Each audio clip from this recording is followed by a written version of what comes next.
children, adults, grandparents, people of all ages. You might be a cat.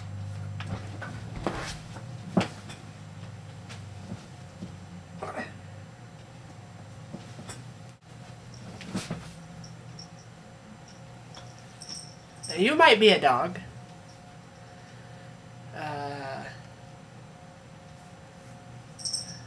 Or you might be an inanimate object.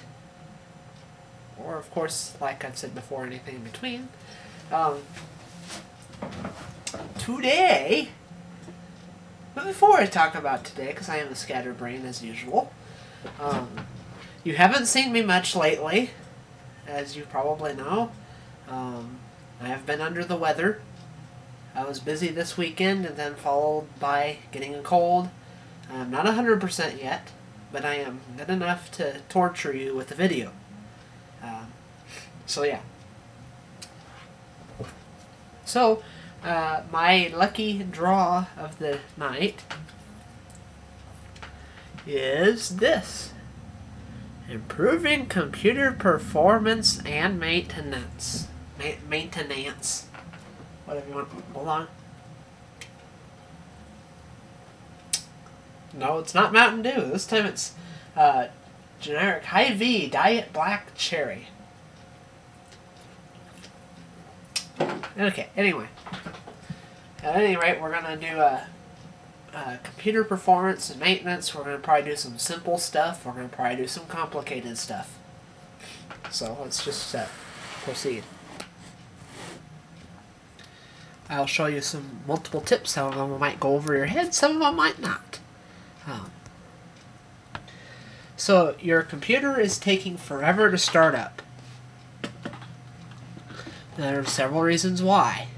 The first reason will probably be you have too much junk starting up with your computer. So if you're on Windows, you're going to go to Start. And this will work on like Windows 98 and up. And then after that, you're going to go to MS Config. And I'm typing sideways, so I can't really type the right way.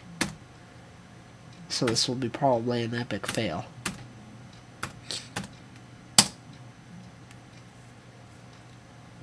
MS Config. In Windows 98, XP, 2000, etc., you're going to actually go to Start to Run. In Vista and 7, you just go to the search bar there and put it in. Right. Make it as easy as I can for you to see. Then we're going to go to the Startup tab. And you're going to find some junk here. It actually has some stuff to shut off. Things that you don't use when your computer starts up, I'd uncheck. And, normally, most people are going to have all of their stuff checked, and that's not generally a good thing. You're going to want less than that checked. That means better startup performance, less junk that your computer is going to start up with, less memory being utilized, etc. Now, some words of note, things like your antivirus, you're going to want to leave on, and anti-spyware software, if you have that, you're going to have to, probably suggest you leave it on. If you have drivers for like your video drivers, etc., probably leave those on. And then after that, you would just hit apply and hit OK. It'll ask you to restart your computer. Now, if you hit X without restart, nothing happens until you restart your computer the next time. So that stuff will continue to run on your computer until the next time that you start it up. Now here's another way you can improve performance depending on your machine. Some computers it may not make a huge difference, on some it might. Go to Computer, right click, go to Properties. This will be the same on XP or Vista. Well, similar anyway, it won't be quite the same. Go to Advanced Settings here on the left side. And if you're on XP, we're actually going to be on this screen probably already, where you just need to click on this Advanced tab. We're going to go where it says Performance. We're going to go to Settings. And here we have all sorts of settings we can change. Most of it does with appearance and such. You can let Windows choose what's best for my computer. Most machines nowadays, everything's going to be checked. You can go for best appearance, so everything's checked, or best performance. This is a way to improve performance. However, it's not as pretty. Looks like Windows 2000 on Windows 7. No animations or nothing. But you can play with it and figure out what you want. I'm going to turn it back on. But that's a way you can improve performance. Sometimes disabling shadows on some computers helps.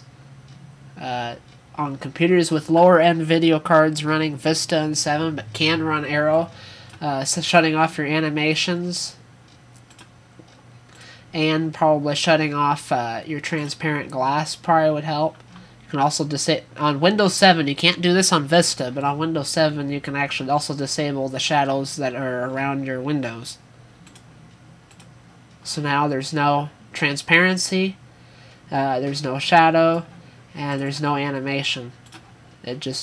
Which sometimes actually feels quicker because you're not waiting on that animation for it to do whatever.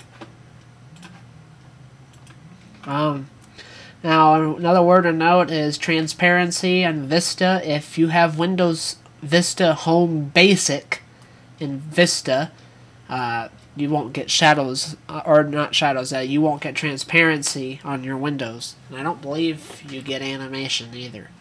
But that's only Vista Home Basic. Windows 7 Home Basic is not available in the US on a computer, so you don't have that issue anymore. But that's another thing you can do to improve your performance. There's all sorts of things.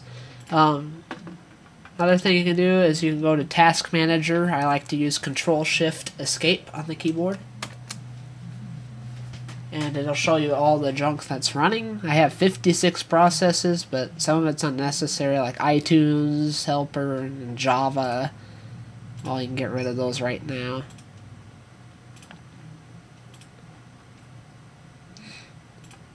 And they'll show you how much CPU they're using. You can come here, possibly. Yeah, select columns. And you can select whatever things you want to view about each process. You go to performance, you can see your CPU usage. This is a dual core processor, so you see 2 boxes. Memory is using 795 megs out of 4 gigs, 22%, which is less than Vista would use, by the way. I'm not going to go too much into this because I don't want to start another flaming argument, but although most people are probably going to agree with this anyway, if you're running Vista and you have probably like $120 or $140 to spend, upgrade to 7 and get rid of Vista, please. Do us all a favor and get rid of Vista, because most of us, including myself, don't like it. And it uses less memory on 7 than Vista does, which means better performance. Anyway, moving right along. Another thing you can do to improve performance sometimes is disk cleanup. You go to Start, All Programs, Accessories, System Tools, Disk Cleanup. Now on Vista and 7, I recommend right-clicking on it and going to Run as Administrator, because you get more options. On XP, you don't have to worry about that. And you wait patiently for a minute or two. And then you can go into more options. I like to clean up system restore points, where it cleans up all but the most recent ones, because restore points use up a lot of hard drive space. Now, this isn't something you have to do, but if you're looking to free up hard drive space and your space is limited, you can do this. Click clean up under the system restore and shadow copies here, and we're going to click delete. And we'll go to disk cleanup, and you can check whatever you want to check that you would like to clean up, and hit OK. Delete files. Here's another nice tool. There's lots of things to do that improves your performance, but we only have 15 minutes. So we're going to go to Start. We're going to do Services.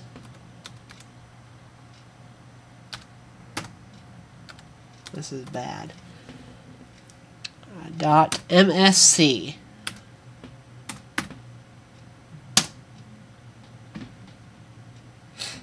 Now on, of course, XP, again, it would be start run, then services.msc. And here's all sorts of services that are running on the computer. The ones that say started are actually running right now. You can send them to manual, you can shut them off. This is probably more advanced, but you can go through and find the processes, or the services rather, that you're not using and disable them or shut them off. So that can speed up your computer. You gotta be careful. Some of these services you shut off can mess up stuff. But so remember what you change, so you can change them back if they cause an issue. Your computer shouldn't explode by shutting one of these off. There's a couple of these services though that I think you shut off will actually shut your computer down, but then you just start it back up. Anyway, like I could go to like. Most of them I've already gone through and cleaned a lot of these out. Let's just do iPod service. Say you don't have an iPod. No one's ever going to use an iPod on your computer. Right click on an iPod service and you can hit stop, which stops the service for now. But then if you right click and go to properties, startup type, you can go to disabled and then hit apply, and then that will make it so then that iPod service will not start again. However, iTunes may complain to you later about it. I'll turn it back on, but I'll restart it, because I do own an iPod. Yes, I know, you can say I'm sorry all you want, but yes, I do have one. Crazy me, bonjour service. Well, there's some extra stuff I don't really think I use, but I have it anyway. Alright, so there's that. Of course, there's a defragmenting your hard drive. Sometimes that can, if you don't defragment your hard drive regularly, you can do that. Start all programs, accessories, system tools, disk defragmenter. And it'll look different on XP, and it'll look different on Vista, and then it looks different again on 7. They keep changing it. But you can just hit Analyze Disk, which will tell you if you need to defragment or not, or you can just hit Defragment Disk and do it regardless. On Vista, and especially 7, that's better about doing it automatically, so you don't have to do it much yourself. Hold on. We'll pop. Let's see. Of course, another big killer on your computer could be memory. If your computer does not have enough memory, it's going to run real slow. Of course, viruses and spyware on your computer junked up with it are going to make your computer run slow. If you have like 5 or 6 toolbars in your web browser, such as Firefox or Explorer, if you have like 5 or 6 toolbars, such as Yahoo toolbar, Google toolbar, My Search toolbar, etc., etc., etc., those can all slow your machine down. Having less icons down here in your notification area in the bottom right corner can help. Having less icons in your desktop can even in some slight cases help, although not very much. But everything counts. But yes, I would say besides that, your computer probably needs more memory if it's still running slow in most cases. Or it's just getting so old that it's slow in general and it's time to be replaced. But anyway, running low on time, so this is Nerd Gong, and I approve this message, and have fun, and I will see you again, and hopefully I'll be feeling a little bit better then, and I can entertain you better. Goodbye.